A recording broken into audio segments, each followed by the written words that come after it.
Before we get started working on actually engaging in testing activities, I'm going to go through some foundational things around how we're going to get a lab set up and all of the surround stuff that you're going to need in order to be able to do the exercises that we're going to be working on.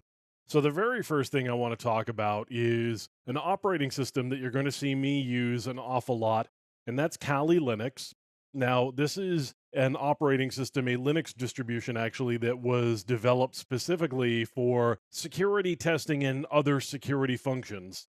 There are a number of tools that are built into it that are associated not only with penetration testing, but also other activities as well, including, for example, doing forensics work.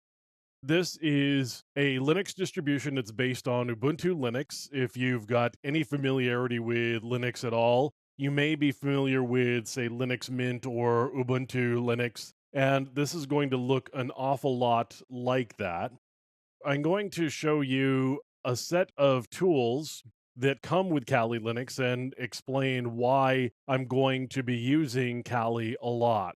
We'll also be using Windows. There are some tools that are available on Windows, and I recognize that most people are going to be using Windows on a regular basis.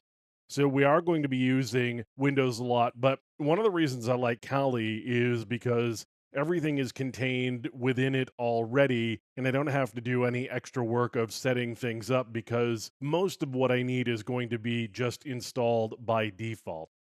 We're going to take a look at the various tools that are installed by default on Kali Linux. You can see there are a number of tools that are available for information gathering, and you can see the different categories that they have broken the tools listings down into. We've got vulnerability analysis, web applications, wireless attacks, and then exploitation tools that we're going to be working with a little bit.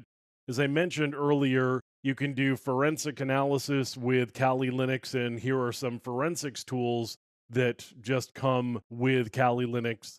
Reverse engineering, maintaining access, password attacks, we're going to be doing some of that as well. So you can see that just using Kali already brings a lot to the table. And even if you're not familiar with Linux, it's not necessarily that difficult to get up and running with a lot of the tools that Kali has.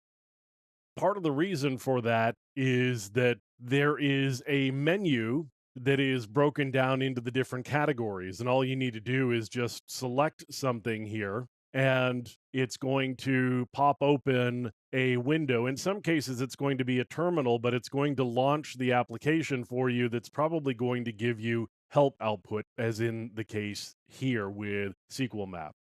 Kali Linux is a great resource, and we're going to be using a lot of it. So I wanted to spend a little time introducing Kali and what it brings to the table for us.